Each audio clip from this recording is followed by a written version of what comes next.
On the night of February 1st, 1959, 9 experienced hikers cut their way out of their tent from the inside.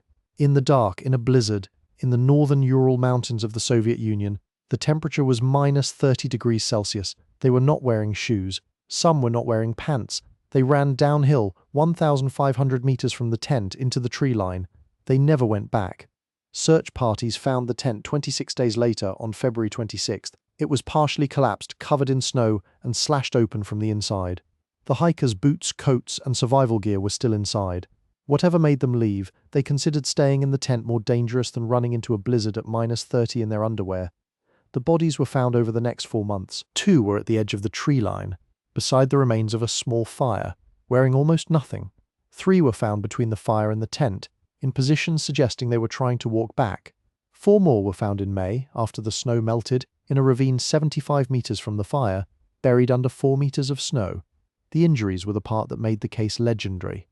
2 of the 4 in the ravine had major chest fractures, the kind of force required to crack a human sternum without breaking the skin. 1 had skull fractures, 1 was missing her tongue, 1 was missing her eyes, 2 were missing eyebrows. The Soviet investigation concluded in May 1959, cause of death, a compelling natural force. No further explanation. Case closed. Classified. For 65 years, the Dyatlov Pass incident generated over 75 theories. Avalanche military weapons test, infrasound-induced panic, Yeti attack, KGB assassination, UFOs. None of them satisfied all the evidence. None of them explained everything. Then, in 2021, 2 Swiss scientists fed the terrain data, the weather data, and the snow mechanics into a computer simulation. And the simulation produced an answer that was worse than any conspiracy theory, because the answer meant the hikers were awake for all of it. Subscribe. Because what the simulation reconstructed is the most terrifying night in mountaineering history, and it lasted for hours.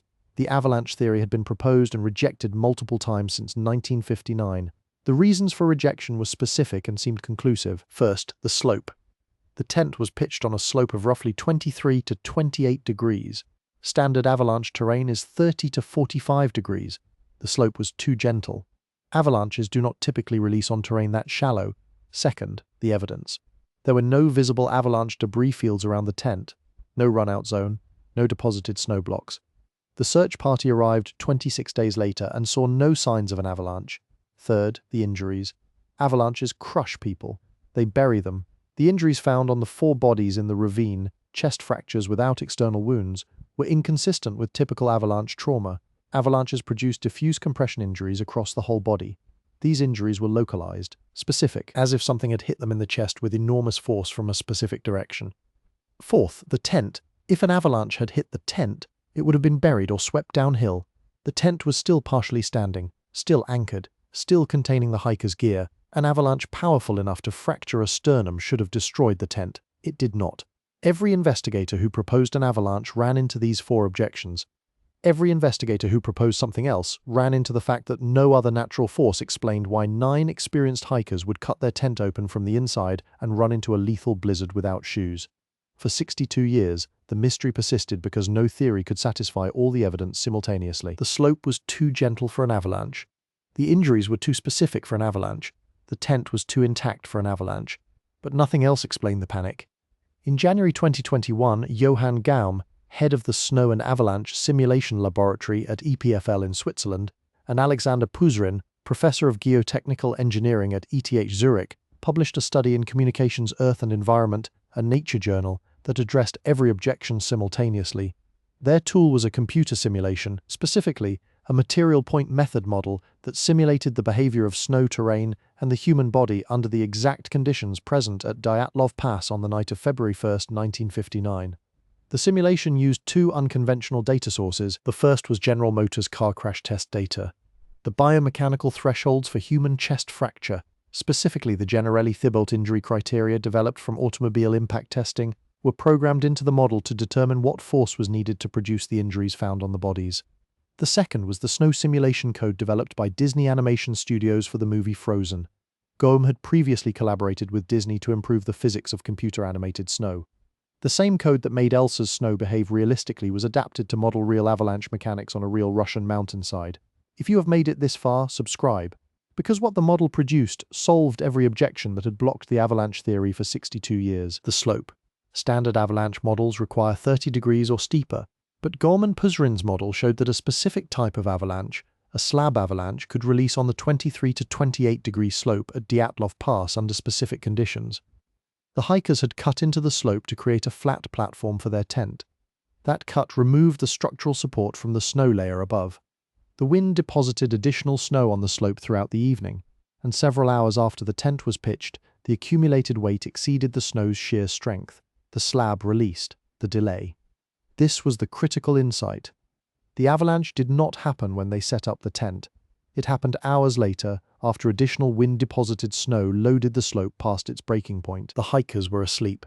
The slab released in the dark, with no warning, while they were inside the tent. The size? The simulation showed the avalanche did not need to be large. A slab roughly 5 meters wide, moving a short distance downhill, would have been sufficient. The slab hit the tent and stopped almost immediately. It did not bury the tent completely. It did not sweep it away. It collapsed onto the hikers inside, pinning some of them under a compacted block of snow that weighed enough to fracture ribs and crush a sternum. The injuries, the car crash data provided the answer. When a dense snow slab hits a person lying on a hard surface, in this case the hikers' skis which they had placed under the tent floor for insulation, the impact is concentrated. The body does not deflect. The snow does not cushion. The person is compressed between a moving block of dense snow above and a rigid surface below. The force is sufficient to fracture the sternum and ribs without leaving external bruising, because the compression is distributed across the chest cavity, rather than concentrated at a single point. The simulation reproduced the exact injury pattern found on the bodies in the ravine. Chest fractures consistent with being compressed between a snow slab and a rigid surface. No external wounds. No broken skin. Internal crushing. 3 follow-up expeditions to Dyatlov Pass in 2021, 2022, and 2024 confirmed the model's assumptions. The researchers documented fresh slab avalanches on the slopes above the tent site during conditions similar to those on February 1, 1959. The area that had been declared too gentle for avalanches was photographed with avalanche debris on slopes of 25 degrees. Here is what the simulation says happened, and this is the part that is worse than any conspiracy theory. Roughly 10 p.m. The hikers are asleep in their tent. They have eaten dinner. They have written in their diaries. The last known photograph was taken hours earlier, showing the group setting up the tent in fading light on the exposed slope of Kholat-Syakhl, a Mansi name that translates to Dead Mountain. Sometime between midnight and 2 a.m., the slab releases, a compact block of wind-hardened snow, roughly 5 meters wide and several meters long, breaks free from the slope above the tent and slides downhill a short distance. It hits the tent. The slab does not bury the tent, it collapses onto it. The hikers nearest the uphill wall of the tent are hit directly. 2 suffer chest fractures. 1 suffers skull fractures. The compression is instant and silent except for the sound of the snow collapsing the tent fabric onto their bodies. The other hikers are not injured by the slab, but are pinned or partially buried inside a collapsed tent that is now weighted down by compacted snow. In the dark, in a blizzard, with no visibility and no way to know if more snow is coming. Panic. Someone cuts the tent open from the inside. The cut is not at the door. It is through the side fabric, the nearest surface, because the door may be buried or inaccessible. The cut is made with a knife in the dark by someone who believes the tent is about to be completely buried. They exit into -30, into wind, into darkness. Some are barefoot because their boots were under the collapsed snow. Some are wearing only their sleeping clothes. The injured cannot be carried far. The uninjured cannot stay on the exposed slope. They move downhill. Downhill is the only direction that is obviously away from the avalanche. They descend 1,500 meters to the tree line. They build a fire. The fire is small, inadequate, and surrounded by people who are underdressed, injured and losing body heat at a rate that is not survivable. The 2 found at the fire die first, hypothermia. Their bodies are found with burns on their hands, evidence that they held their hands over the flames until they could no longer feel them. 3 others attempt to walk back to the tent. They die in the snow between the fire and the tent. Their bodies are found in a line, spaced roughly 200 meters apart, each one further from the fire than the last. They were trying to reach the gear that would save them. None of them made it. The 4 with the worst injuries, the chest and skull fractures, take shelter in the ravine. They are found in May, under 4 meters of snow, wearing some clothing that appears to have been taken from the bodies of those who died first. They survived the longest, but they could not walk, they could not climb, and the cold took them, the missing tongue, the missing eyes, the missing eyebrows. 4 months in a snow-fed stream in a ravine. decomposition and scavenging by small animals in running water target soft tissue first. The tongue, the eyes, and the exposed skin of the eyebrows are the most vulnerable. The loss is consistent with natural post-mortem processes over 4 months. No cutting, no removal, decay, the radiation. 2 of the hikers had been working with radioactive materials at their university prior to the trip.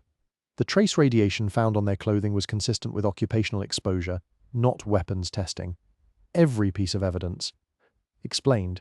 By a snow slab that was too small to bury the tent but large enough to crush a chest. The conspiracy theories offered dramatic deaths, military weapons, secret agents, supernatural forces. Quick deaths. Deaths that happened to the hikers rather than deaths they experienced. The avalanche reconstruction is worse because the deaths were slow. The simulation and the physical evidence indicate that the hikers survived the initial slab impact.